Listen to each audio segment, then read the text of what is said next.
वो भाग ही रहा था कि मनवर के रिवॉल्वर से 3 बार गोलियां चली। एक चूकी, दूसरी उसके पैर पर लगी और उसके 2 मिनट बाद एक उसकी पीठ से दिल को छेदती हुई जमीन में धंस गई। भागने की कोशिश करते हुए अजय मारा गया सर। मनवर ने अपने ब्लूटूथ पर अर्जुन को आगाह किया। अर्जुन ने रिव्यू मिरर में शशांक से नजरें मिलाई। जहां एक ओर अर्जुन की आंखें बेखौफ थी, वही शशांक की संदिग्ध। ये पहली बार शशांक से कोई टक्कर का टकराया था। वो इस बला से कैसे निपटेगा, अब तक तो उसे ये समझ नहीं आया है। वो अपार्टमेंट से कुछ 20-30 मीटर आगे निकल गए थे। गाड़ी में अब भी सन्नाटा था। अर्जुन उसी खामोशी से गाड़ी चलाता रहा और जियाना उसके कंधे पर सिर टिकाए बेहोशी थी कि अचानक एक चींक के साथ वो जाग गई। सुबह होने से पहले ही अर्जुन एसपी सिन्हा और कमिश्नर के साथ बैठा सारे घटनाक्रम पर बात कर रहा था। जो कुछ उसने शशांक के विला में देखा और रिकॉर्ड किया था, वो सब सिन्हा और कमिश्नर देख चुके थे। वो अर्जुन के काम से संतुष्ट थे, लेकिन दिक्कत ये थी कि अर्जुन अक्सर क्रीज से बाहर जाकर बल्ला घुमा देता है। शशांक चौधरी के मेहमानों में केवल वो गिने चुने मेहमान बच सके हैं, जो कि एक अलग गाड़ी में पहले ही विदा कर दिए गए थे। बाकी सभी ने वही एक्सीडेंट के दौरान दम तोड़ दिया था और कुछ ने अस्पताल के रास्ते में। जो इस पार्टी में से जिंदा बच पाए हैं, उनमें अधिकतर विदेशी या सरकारी गवाह हैं। It seems like you spare them intentionally. Commissioner ने हाथों की उंगलियां आपस में फंसाई हुई थी, मानो डिपार्टमेंट में से किसी को यह डर था कि फॉरेन एम्बेसीज को क्या जवाब देंगे। सिन्हा और अर्जुन की आंखें एक बार मिली। ऐसा बिल्कुल नहीं है सर, अर्जुन ने उसी आत्मविश्वास से कहा। ये लोग भी किसी वैलिड वीजा पर यहां नहीं आए हैं। उनमें से केवल एक महिला के पास टूरिस्ट वीजा है, जो कि वैलिड है। फिर भी जवाबदेही तो बनती है। हाँ बनती है, लेकिन सर मैं पहले ही बता चुका हूं कि अजय के तार शशांक से जुड़े थे, वरना वो शशांक की सीक्रेट लस्ट पार्टी में कर क्या रहा था। हमारी कैलकुलेशन के हिसाब से उसने इरादतन ये एक्सीडेंट किया। शायद अपने ग्राहकों को इस तरह से ठिकाने लगाना शशांक और अजय की ही योजना थी। तुम ये कैसे कह सकते हो? जैसे अभी कह रहा हूं, अर्जुन ने मुस्कुराते हुए कहा। बहुत बड़े क्राइम का मामला है सर। ये लोग आपस में ही ईमानदार नहीं होते। जरा सा खतरा दिखने पर एक दूसरे को मारने से पहले क्या ये लोग सोचेंगे? वो मेज पर आगे को झुका। क्या मालूम शशांक की ही किसी से रंजिश चल रही हो? क्या पता कि पॉलिटिकल प्रेशर में आकर अजय ने ये काम किया हो? वैसे भी कितनी ही पार्टियों के कार्यकर्ता तो दिखे थे वहां, लेकिन ये साबित कौन करेगा? अजय भी तो मारा गया। कमिश्नर ने सांस भरते हुए बात पूरी की। उसके लिए मनवर का सस्पेंशन लेटर जारी किया जा रहा है ना? सिन्हा के याद दिलाते ही कमिश्नर की बोलती फिर बंद हो गई। इस बार अच्छी मिली भगत की है इन्होंने। उसे शक नहीं, बल्कि यकीन है कि अर्जुन ने ये सब एक योजना के तहत किया है। वो एक पढ़ा लिखा और पूरी समझ के साथ काम करने वाला इंस्पेक्टर है। हर चीज की रिकॉर्डिंग है उसके पास। फिलहाल उसके लिए चुप रहना ही बेहतर होगा। इस घटना की आड़ में ऐसे कितने ही उलझे हुए केस भी बंद हो रहे थे, जिन्हें हल करने की इजाजत ही डिपार्टमेंट को नहीं मिलती थी। लोग जवाब तो मांगते थे, लेकिन केस को अपने तरीके से हल करने की आजादी कहां थी उन्हें? हथकड़ियां तो उनके हाथों में भी पड़ी होती हैं, बस किसी को दिखाई नहीं देती। इधर सिन्हा को अर्जुन के किए पर बहुत गर्व हो रहा था। वो अपने होठों को मुस्कुराने से रोकने के लिए लगातार संघर्ष कर रहा था। उसे भी अर्जुन की बनाई इस कहानी पर उतना ही यकीन है जितना कि कमिश्नर को, लेकिन बात तो शहर की सफाई की हुई थी। तो हम मीडिया को बुलवा लेते हैं, सिन्हा ने गला खकारते हुए पूछा। अर्जुन ने शहर में हो रही उन निर्मम हत्याओं की गुत्थी सुलझा ली है। कमिश्नर को यही बताया गया था। पिछले महीने से हो रही वो हत्याएं, जिनमें पीड़ितों के शरीर को चीरफाड़ दिया गया था, वो सारी हत्याएं फिलहाल शशांक चौधरी के सर मढ़ दी गई थी। वो पहले भी इसी तरह के जघन्य अपराधों के लिए दोषी पाया गया था। जो लोग उसके ग्राहक थे, उन्हें इंसानी मांस और खून का स्वाद भाता था, और इसी तरह की तो हत्याएं हो रही थी शहर भर में। कमिश्नर के पास भी अर्जुन की इस योजना के खिलाफ जाने का ना कोई रास्ता था और ना ही वजह। अर्जुन ने काम भले ही टेढ़े रास्ते से किया था, लेकिन इससे डिपार्टमेंट का नाम ही रोशन होने वाला था। लेकिन मीडिया को बताओगे क्या कि शशांक चौधरी जैसा खतरनाक अपराधी आखिरकार हमारे काबिल इंस्पेक्टर अर्जुन को चमका देकर भाग निकला। कमिश्नर के सवाल पर सिन्हा और अर्जुन दोनों ही खामोश हो गए। असल में शोर तो कहीं और होने वाला था।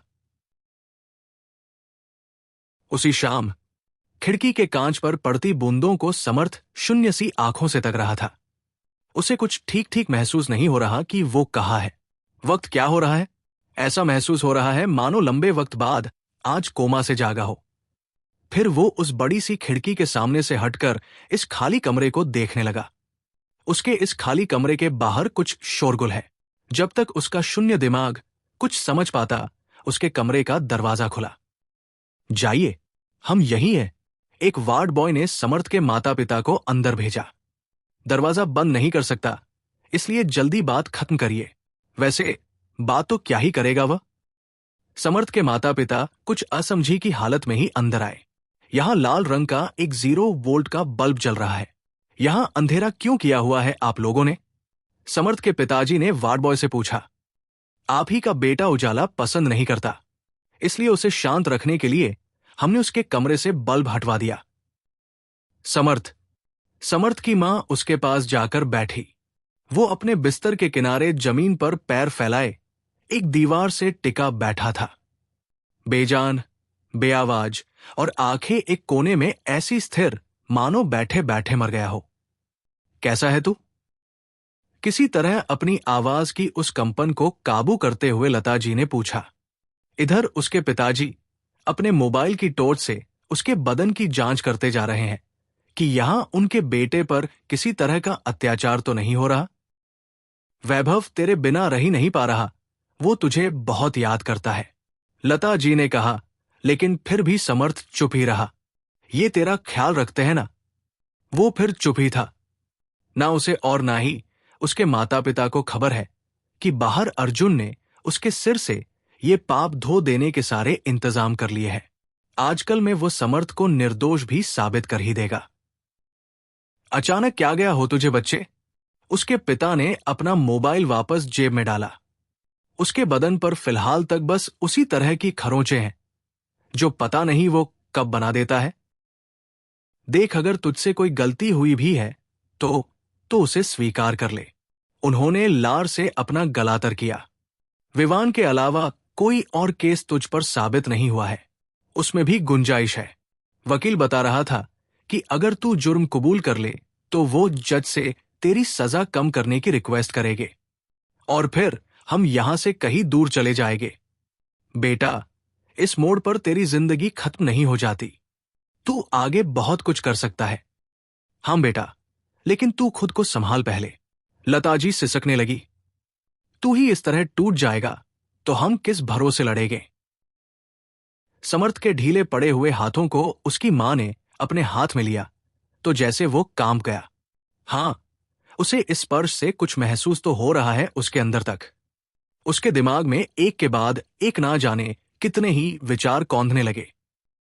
मां, वो बस धीमे से ये बोल पाया था, और जब तक उसकी मां उसकी आवाज में ये लफ्ज सुनकर तृप्त हो पाती, समर्थ के चेहरे के करुण भाव फिर बदल गए। जाने कितनी आवाजें, दर्द, खुशियां, मातम और इतने सारे भाव एक साथ उसके मन पर टूटे कि वो बेचैन होने लगा। उसने मां से अपना हाथ छुड़ा लिया और नजरें चुराते हुए पीठ फेर कर बैठ गया। उसे याद आ रहा है कि उसने विवान के साथ उस रात क्या कर दिया था। समर्थ, तू ठीक है? उसके पिताजी ने उसके कंधे को अपनी बाहों में समेटा। क्या हुआ बेटा? ना, असल में समर्थ उस तरफ देखना ही नहीं चाहता। मां और पिता के याद आते ही उसे विवान भी याद आ गया। उसे इस वक्त अपने सामने पड़ी विवान की अधमरी काया दिखाई दे रही है। वो बिल्कुल उसके पैरों के पास पड़ा था, पूरी तरह खून में सना हुआ। ना, नहीं, वो चिल्ला पड़ा, सिकुड़ कर बैठ गया। उसकी आवाज के साथ ही बाहर तैनात दोनों वार्ड बॉय तुरंत अंदर आए और समर्थ के माता पिता को खींचकर बाहर ले जाने लगे।